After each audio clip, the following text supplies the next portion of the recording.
Hola, buenas tardes. Acá estamos retomando la columna de lecturas en tierros de las sofistas después de unas largas vacaciones de verano. Y quería, mientras se conecta la gente y esperando a que lleguen los comensales y que yo agarre el ritmo de columna después de tanto tiempo, contarles que siga viendo videos en YouTube de la columna muy anteriores, de hace unos cuantos meses.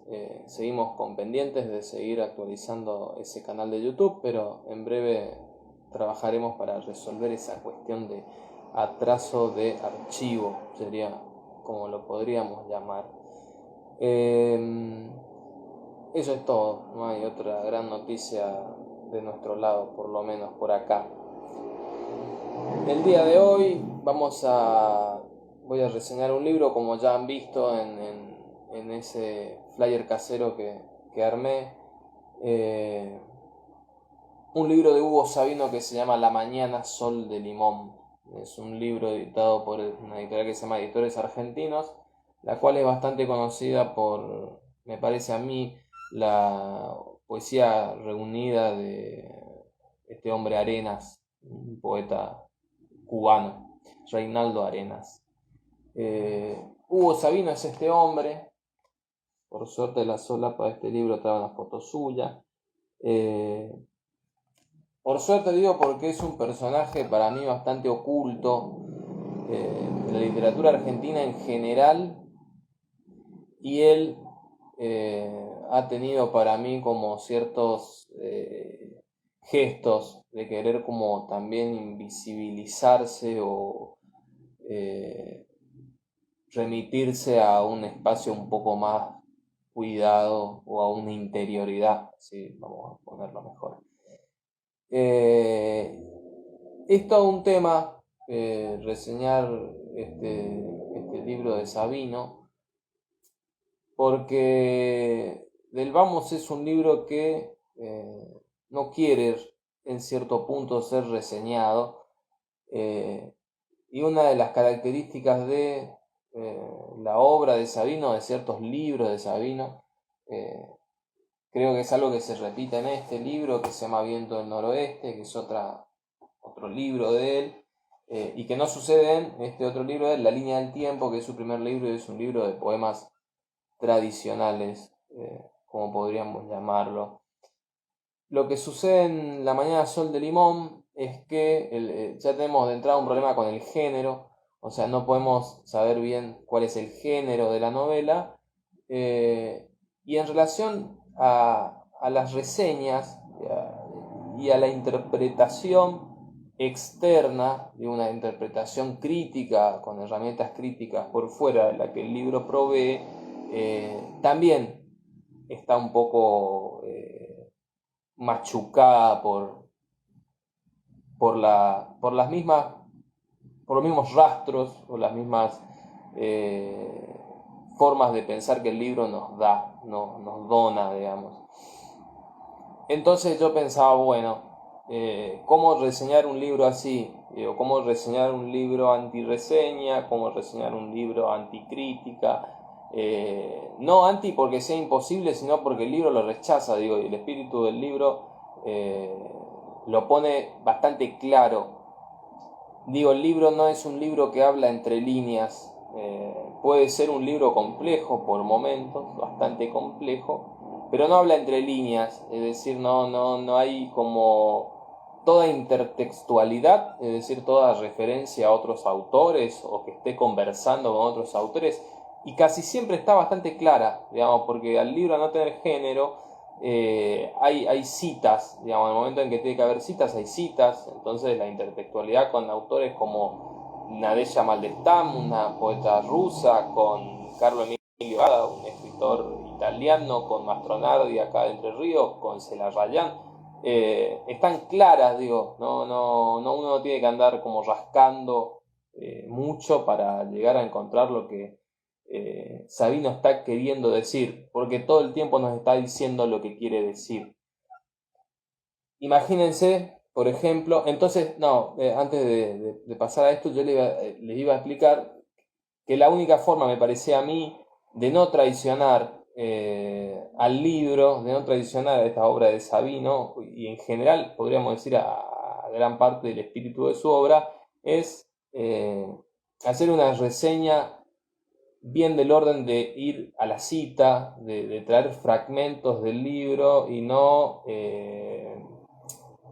traer una especie de glosa armada, como si ya tenemos agarrada la coneja y tendríamos el paquete listo para entregarlo. Es decir, que yo haya leído Sol de Limón, lo haya interpretado, haya usado alguna que otra herramienta crítica y teórica para poder entenderlo un poco mejor y expandir su sentido y entregársela a la gente que está viendo o que ve este video en este momento o más tarde o después y ya estamos todos contentos, digamos. Es decir, ya tenemos una idea de lo que el libro se trata, que aún todavía no digo ni siquiera de qué va el libro. Así que imagínense lo problemático que puede llegar a ser leer, no sé si decir responsablemente, pero leer en serio a Sabino y no hacerse, y perdonen la palabra que voy a usar, el boludo con lo que Sabino dice.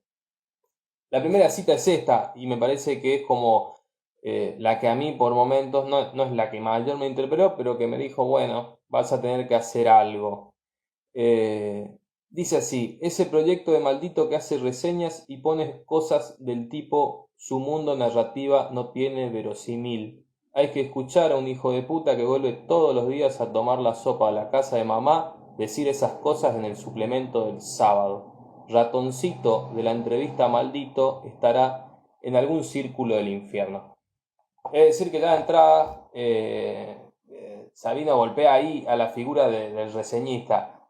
¿Por qué? Por esto que les decía, Sabino en una entrevista dice que detesta a la gente y detesta la expresión ya leí, ¿no? Él dice, detesto a la gente que toma a cualquier autor y dice ya lo leí, como si fuera un golpe de una vez y para siempre, digamos, como si uno pudiera decir, bueno, yo ya leí a Salinger, no tengo que volver a leerlo, ya está, ya lo entendí, ya lo capté, ya tomé su espíritu, ya le robé todo lo que tenía que robarle, puedo rápidamente decir de qué se trata Salinger, por ejemplo, ¿no?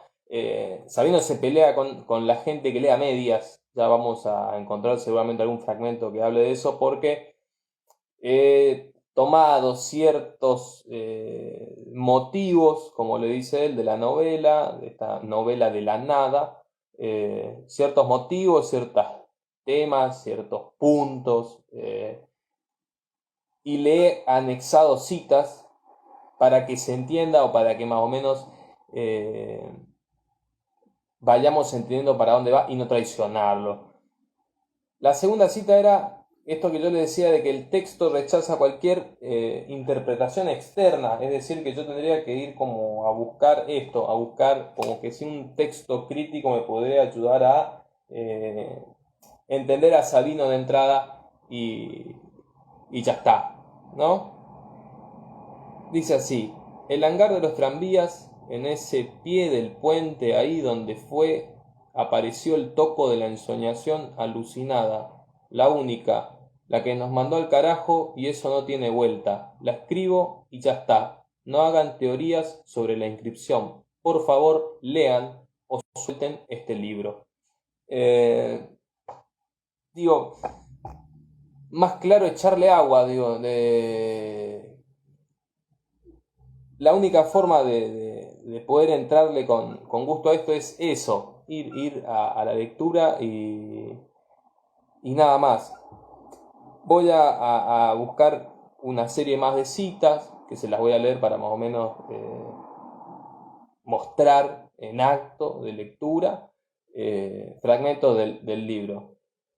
Y después les voy a contar más o menos qué es lo que se puede rastrear como una trama o como alguna especie de hilo conductor, que ya es de vuelta tradicional el espíritu del libro porque no sé si existe tal hilo conductor, pero más o menos para que la gente se quede tranquila y no salgamos de acá como muy garroteados, voy a más o menos contar después de qué va o cuáles son para mí los dos puntos centrales donde hace contrapunto la novela y que entre esos dos puntos se desarrollan todas estas otras citas. Las citas que iba a buscar ahora eran sobre el género, digo, rastreé las anotaciones que Sabino va haciendo, donde él nombra algo parecido a lo que sería el género de este libro. Dice en la página 10, cuando lleva el hilo en estas notas, es mi novela sobre nada, aunque hay mucha familia y amigos y conocidos. Es para gente que quiere leer algo que suene en otra velocidad. Ahí es donde yo les decía que hace alusión a esta novela de nada. Eh, Acá dice de vuelta en la página 54, son mis divagaciones, pero daré vueltas y al final no me alejaré de esta novela localizada en un momento del tiempo. Acá no se condena a los perdedores sociales y uno tiene que decirse las heridas de la lejanía del tiempo. Como se darán cuenta, además de esta cuestión de que nombra de que es una novela de nada, pero de que hay mucha gente, se va como abriendo la cuestión de el recuerdo, que es algo como central, podríamos decir en la poética de Sabino, algo central, la cuestión del recuerdo, la cuestión de, acá dice un poco la palabra que usa, cercana al recuerdo, para no decir recuerdo, es ensoñación, está siempre buscando la ensoñación. Dice en la página 68, no ceder a los que piden narración, a eso a lo que iba cuando hablaba de este hilo conductor, que la escriban ellos, que la lean ellos, no escuchar a nadie en materia de literatura.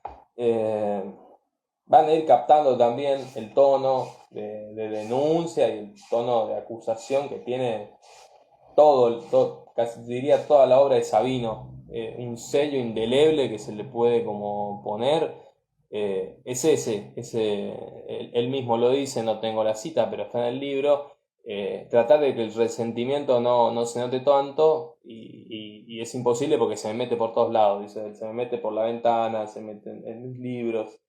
En la página 117, que también era la página donde saqué la cita sobre las reseñas, dice, escribe frases, trata de releerse y avanzar porque le gusta el fraseo, escribir una frase cualquiera, una aureola de frase para caminar en el mediodía. Dice, después de sacarse de encima esa condena de la expresión, del cómo expresarlo. La memoria enroscada en la puntuación no lo leerá nadie, no es para que alguien lo lea, ni sencillez ni expresión son mis problemas. Acá viene como nos trae noticias sobre, no sé si llamarle procedimiento, pero nos trae noticias sobre la importancia que Sabino le da a esta cuestión del fraseo. Él durante toda esta novela de nada, que es La mañana al sol de limón, va a dar vueltas. En realidad, sobre todos estos temas que yo le estoy nombrando, da vueltas durante 200 páginas, digamos, no son muchos los temas y se dan muchísimas vueltas. El fraseo, una cuestión como de orden rítmica, es decir, no es la palabra, sino la frase. Sabino pone el énfasis, él dice en la frase, en tratar de que la frase suene bien, de que la frase entre, de que una frase llama a la otra, de que hay frases que no pueden ir al lado de otras frases. Un trabajo sobre la materialidad de la palabra centrado en la frase, a lo que quería decir que nos trae noticias ese fragmento. Es decir, que Sabino está siempre con la cuestión de la escucha, que va a ser otro de los temas que Sabino va a tomar reiteradamente en este libro, es la cuestión de la escucha en relación al fraseo, al ritmo, a la cadencia de la escritura. Aunque pueda sonar, yo cuando lo leía me hacía acordar a su misión de Oscar Taborda, donde Taborda lo que hace sí es un procedimiento de ir enlazando párrafos que no tienen uno que ver con otro, él mismo la aclara, ¿no? Escribía un párrafo, después un párrafo por día más o menos, que podían no tener relación con el anterior.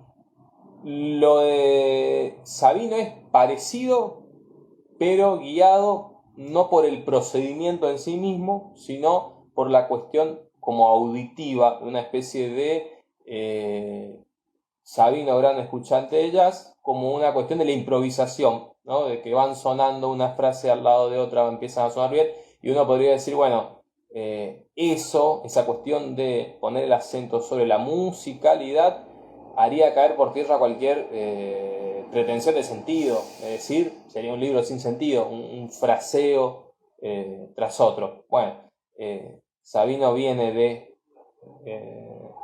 no quiero decir ni tradición ni generación, porque son dos palabras que el mismo Sabino defenestra a lo largo del libro, pero sí viene de un tiempo o comparte tiempo por sus lecturas, no por una cuestión cronológica, no es que porque ha vivido en el mismo tiempo, en la misma época, en los mismos años, sino porque comparte las lecturas de gente que ha combatido un poco el sentido y ha optado por el lado de la musicalidad y el fraseo. Celarrayán, por ejemplo, alguien muy admirado por Sabino, Celarrayán.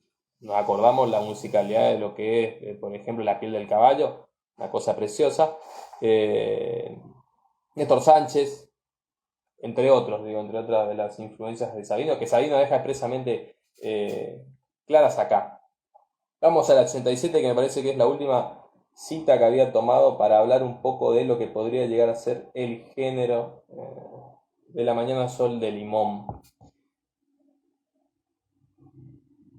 Un toco de notas amontonadas y se puede empezar por el medio o desde la nada, ninguna trama, introducción, menos prólogo, menos y menos que menos, contratapa de algún gorila de la edición o la crítica, menos que menos, improvisaciones hasta que se agote, todo en directo y la repetición de algunos temas porque no los materiales se desarrollan en el tiempo. Hay una cuestión de la puntuación de Sabino que hace que por ahí sea difícil de leerlo. La repetición de algunos temas, ¿por qué no los materiales se desarrollan en el tiempo? ¿Por qué no los materiales se desarrollan en el tiempo? Eso, digo, esa es una de las citas casi al final del libro, ¿no? Donde Sabino dice, bueno, capaz que sean todas notas. El género podría ser el género del cuaderno. Digo, todo lo que está escrito entre estas dos páginas, como cuando un cuaderno es propio, eh, tiene que ver conmigo, ¿no? Nosotros lo trabajamos en un taller con Kevin Jones, en relación a la obra de la María Lucesole, publicado por Lomo Ediciones, su libro Flechas lanzadas a ninguna parte, ¿no? Es decir, un cúmulo de anotaciones de diferente tenor que están unidas simplemente por la cuestión material de pertenecer al espacio que hay entre dos hojas, entre dos tapas, entre una tapa y una tapa en contra, diría Aira.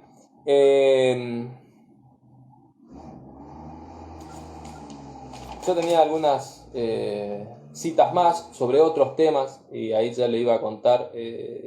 Ahí nos pregunta María Esperanza, cuando quieras, ¿cómo llegaste a este autor? Bien, cómo llega a Sabino, después lo cuento. ¿De qué va la novela? Uno podría decir, bueno, si es un cúmulo de notas, va de lo que va la vida de Sabino, digo, entre todas las notas que él acumula y su vida, uno podría decir, bueno, hablará de lo que Sabino vive o no sé cómo podemos...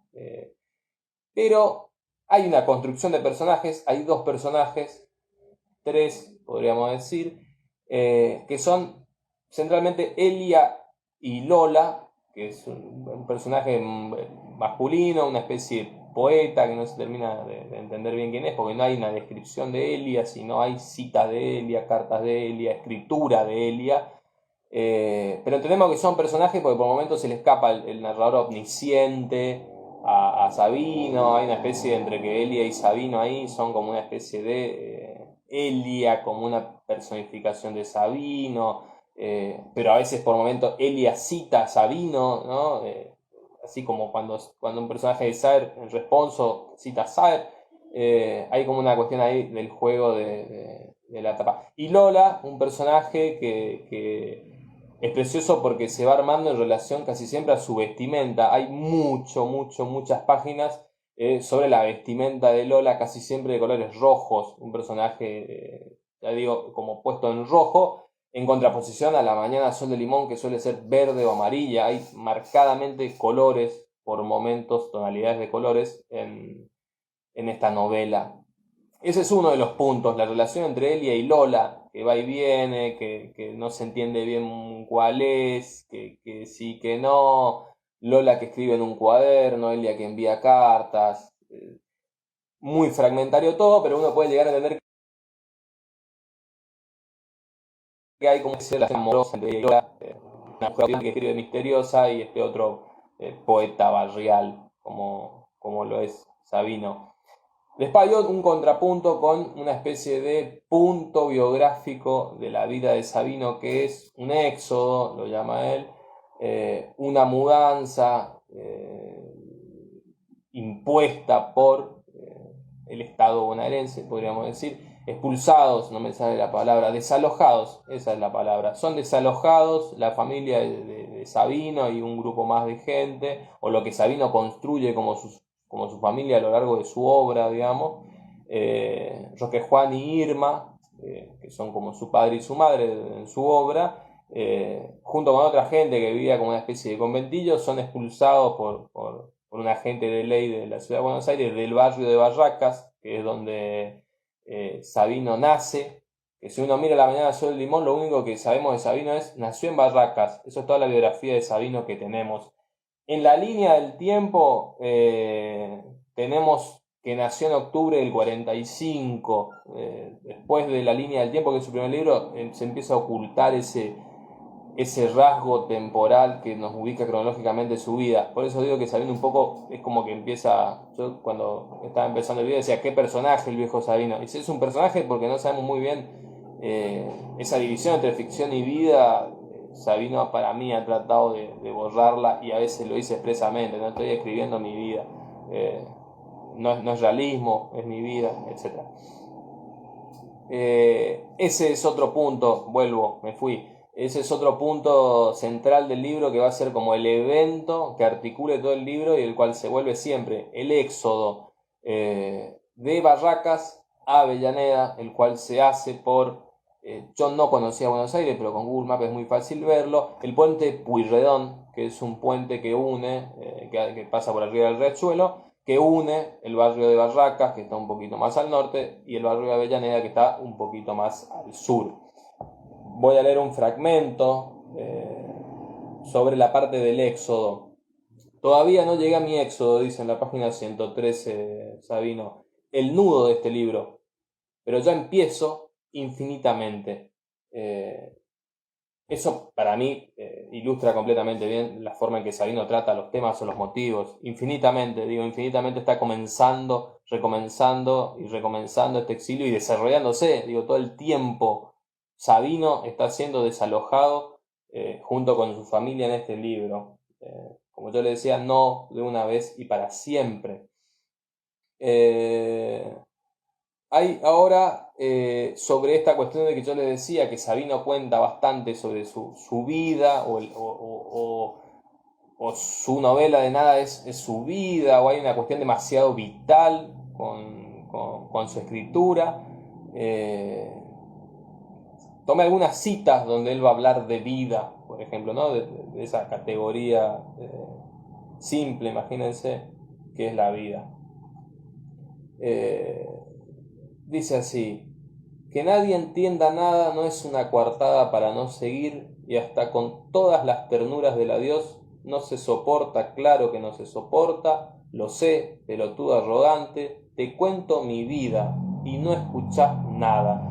Te escucho la cantinela de lo congelado, pero no te oigo ninguna música. No oigo tu vida cuando vas a escribir tu vida. Yo escribo mi vida. No tengo miedo a las onomatopeyas. De vuelta, digo, cuando uno puede llegar a empezar a dudar de la relación entre obra y vida, Sabino reitera y dice: fíjate lo que está escrito. Por eso es que digo que Sabino nos impulsa a la cuestión de ir a la letra, digamos, a la escritura y a la cita. Porque te está diciendo, pelotudo, yo escribo mi vida. O sea, está ahí escrito, claro. No, uno podría decir, pero Sabino no está escribiendo su vida, no, estoy escribiendo mi vida. Eso a lo que voy cuando un poco uno dice, se quiere atajar con alguna especie de armazón que viene de otro lugar, se quiere atajar contra la potencia de Sabino, eso es lo que digo, ahí tiene una potencia tan fuerte su escritura, que uno se quiere atajar como diciendo, nada, esto es otra cosa. Y él dice, no, esto es esto y esto es esto. Y punto. Digo, y ya está. ¿Puede dejar lugar a discusión? Sí, pero el libro es claro en lo que es, en lo que hace. Dice así también, me gusta repetir nombres, lugares, escenas, me gusta porque me gusta y me gusta porque molesta a la autoridad de las palabras.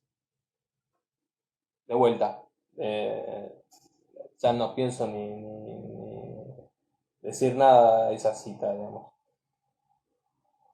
Y hay acá, y me parece precioso, una cita donde citan a Sabino, ¿no? Ese juego.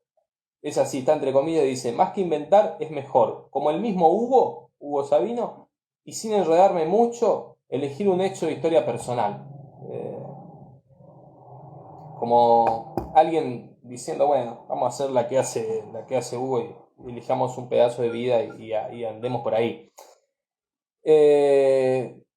Antes de seguir, así hacemos un contrapunto entre lectura de citas y preguntas. Si alguno tiene alguna pregunta, ahí está alguna que otra persona que se han sumado.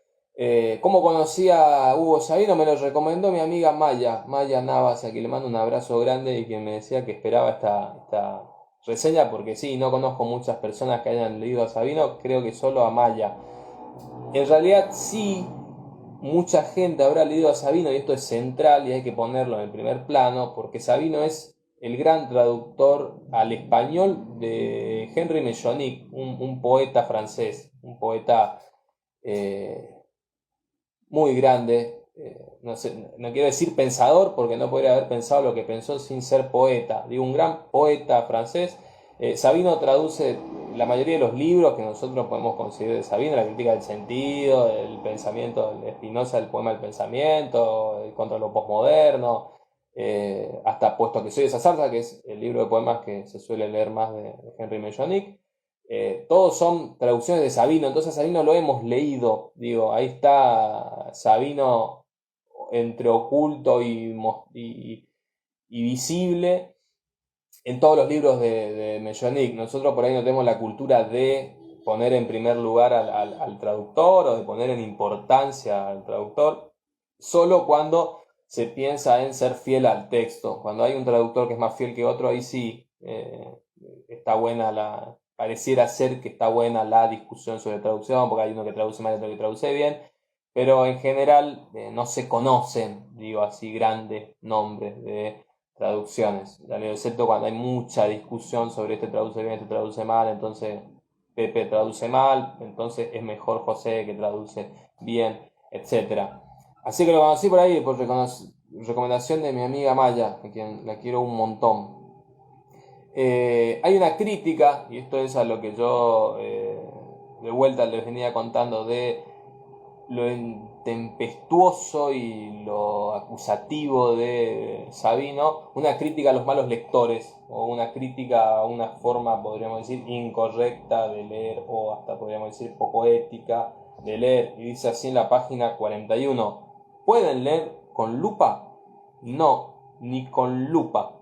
El drama, no tienen libros amados, flotan de un libro a otro por mitades para saber, no los anotan, no ponen ni una nota al costado, tienen miedo de amar un libro, melancólicos pegados a ellos mismos.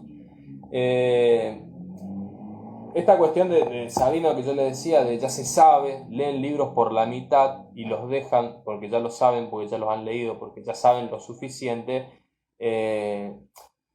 También funciona así, me parece a mí, digo, es una de las hipótesis que tengo, funciona así por una cuestión de que una vez que podemos ubicar a este libro en relación a otros y adaptarlo a nuestro canon, por ejemplo, o a nuestro conjunto de libros leídos, es decir, puedo poner a Sabino, bueno, Sabino cronológicamente lo pongo al lado de Germán García y de la Elvi Carrión, y estilísticamente lo pongo al lado de qué sé yo, de Celarrayán, y entonces listo, Sabino está ahí, está entre Germán García y Celarrayán, está ahí, Sabino ya lo leí y medio que está por ahí, así que cuando alguien quiere leer algo parecido lo recomiendo. es una forma como de frenar o de taponar la potencia de la escritura de Sabino que está tratando siempre de hablarnos de la singularidad, o sea, la singularidad tan potente de escribir una vida, es decir, no podríamos leer otro libro igual, porque este libro es la vida de Sabino, y la vida de Sabino es irreproducible para cualquier otro autor, por lo tanto es un libro único,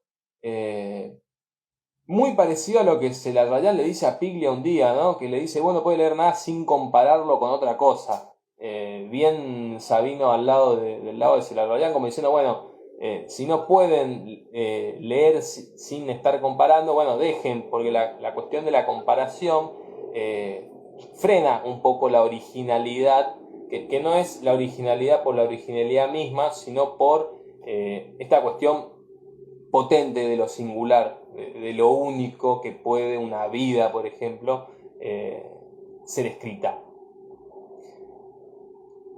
Hay una última cita que tenía aquí guardada, página 139, sobre vida y escritura. Me parece que ese era el motivo. No era sobre los temas. Él dice, y ahora por escribir lo que escribo, como castigo decreto de la autoridad, la puta madre te hambrean, te saquean, te amenazan para que no sigas. Nos quieren poner en el museo histórico de lo ya hecho. No quiero estar al lado de los nuevos héroes, escritores del tema conurbano bonaerense, peluches de los predicadores de la tercera persona. Yo escribo motivos, no temas. Y quieren matar otra vez acerca del tiempo a todos los que no se dejaron peinar la lata o escribieron los quieren borrar. Los intelectuales que siempre ganan más que yo, con su mate dulce, pedagógico, los quiero lejos. Ayer charlábamos con mi amiga Maya y me decía si Sabino antes de publicar, porque Sabino es un hombre que publica muy de grande, a los 57 años publica La Línea del Tiempo, una persona que publica de grande, más grande aún que, por ejemplo, Estela Figueroa, reservado con su obra, podríamos decir. No fue docente, Maya me preguntaba, ¿pero fue docente? No, no fue docente Sabino. Sería muy raro que encima sea docente porque está todo el tiempo, despotricando contra la literatura institucionalizada, si podríamos decirlo de algún modo. Fue traductor, Sabino toda su vida fue medio que traductor, autodidacta, un personaje autodidacta, según él, formado por los libros de los cuales se enamoró. Eso, no, vivió toda la vida de la traducción y en un momento de su vida sintió, según él, como dice en una entrevista, que era el momento de publicar y lo hizo. No hay más vueltas, dice él, que eso. No hay más razones más que había llegado el momento. Durante muchos de sus libros, él reitera, no me quieren publicar y yo no tengo la plata para publicarme. ¿Quién va a publicar estas cosas? Unos libros que están todo el tiempo echando al lector o diciéndole al lector que no sabe lo que está haciendo. Un espíritu bastante combativo en ese aspecto y que no da el brazo a torcer nunca. Bueno, eso más o menos es La Mañana Sol de Limón, y esto que les cuento más o menos, creo que ya les conté bastante sobre Hugo Sabino. Sus libros están siempre centrados en problemáticas o puntos de quiebre de su historia. Siempre hay citas. Eso lo que hace de bueno a Sabino es que uno, estando siempre en contacto con los libros de Sabino, va a estar en contacto con otros libros porque él los envía, los nombra, los cita a todos los autores amados y queridos por él, que dice, bueno, después de leerlo ya uno no se puede andar haciendo, como dije, con perdón de la palabra, el boludo, después de leer semejantes autores. Ha quedado eso. La tapa de La Mañana Sol de Limón tiene una ilustración de Norberto Gómez, que es un escultor argentino y también dibujante. Por ahí no hay que perderlo de vista porque también es un autor tomado y citado por Sabino. La edición está muy bonita con estas tapas así. No es tan fácil de conseguir el libro, siendo que la editorial de esta editorial argentina se consigue, ya le dijo, por la poesía de Reinaldo Arenas, que también autor citado por Sabino. Eso, no creo que sea, digo, la forma última o la forma correcta de leer literatura ni de reseñar un libro esta que yo les traía siguiendo el espíritu de Sabino, pero sí una forma muy potente y diferente que propone Sabino, digo, esta forma de bancarse lo único, intempestivo de un libro que pareciera ser nunca se puede terminar de leer. Sabino un poco lo que nos empuja es a eso, a nunca terminar de leer ni de dar por sentado las cosas que si a mí me preguntan es antinatural. Vieron que nosotros estamos como acostumbrados a aprender entre la cuestión del estímulo-respuesta y la cuestión del aprendizaje, de que el humano es un ser que aprende, estamos acostumbrados a aprender y saber rápidamente un montón de cosas, le diría hasta que para proteger nuestras vidas. Entonces, tomar un libro el cual nunca se lo termina de aprender y nunca se lo termina de saber, es hasta, no sé cómo decirlo, antivital, antiadaptativo, antiinmune, podríamos hasta decirlo así. Hay que hacer un esfuerzo, digo, para no aprender y dejarlo en la biblioteca guardado y no volver a él nunca. Bueno, creo que hablé bastante de Sabino, me encanta, es un autor que me gustó mucho, ya les digo, no muy conocido, está bueno que la gente se acerque a su obra. Tiene más libros, digo, además de los tres que yo tengo, tiene un libro que se llama Salto de Mata. Este libro de Salto de Mata tiene, como según entendí, pude leer, está en Cuadernos Balduter, en ese blog de la editorial Balduter hay un texto que reseña Salto de Mata, que de vuelta es un libro sobre reseñas bibliográficas hechas por él, que a la vez seguramente no tienen el género de reseña, que ya es una cosa rara. Tiene otro que ya después le empiezan a publicar el libro en España, porque él vive en España, en Madrid. Entonces, el libro Furgón de Cola, que creo que es el libro anterior a La Mañana de Sol de Limón, que es el último, salió por una editorial española, seguramente muy difícil de conseguir. Ahí hay entrevistas y muchos textos que Sabina ha escrito en un blog que se llama El Trazo Freudiano de España, que tiene amigos psicoanalistas allá. Y después tiene uno que seguramente en Buenos Aires, allá, debe ser más fácil de conseguir, que se llama Claridad del Saltimbanqui. Lo publicó una editorial de poesía allá de Buenos Aires, según creo un libro de poesía tradicional, entre comillas, escrita en verso, eh, aunque como les decía con el tema del fraseo, esta cuestión de verso y prosa se pierde, digo, la musicalidad sigue estando. Así que eso, cerramos por hoy. Esta fue la vuelta de Lecturas Entierros con una reseña hecha, la verdad que con cariño. Digo, espero se haya notado que es un autor que realmente disfruto y que eh, he disfrutado de conseguir sus libros a cuentagotas. Así que ahí se publica Maya Navas y nos estamos yendo, señorita Navas, después que ya la hemos nombrado más de una vez en esta reseña. Se termina Lectura Entierros y seguimos el viernes que viene a las 4, como seguramente unos cuantos viernes de acá hasta que continúe el tiempo. Un abrazo a todos y nos vemos. Ay, cómo se finalizaba esto, gente.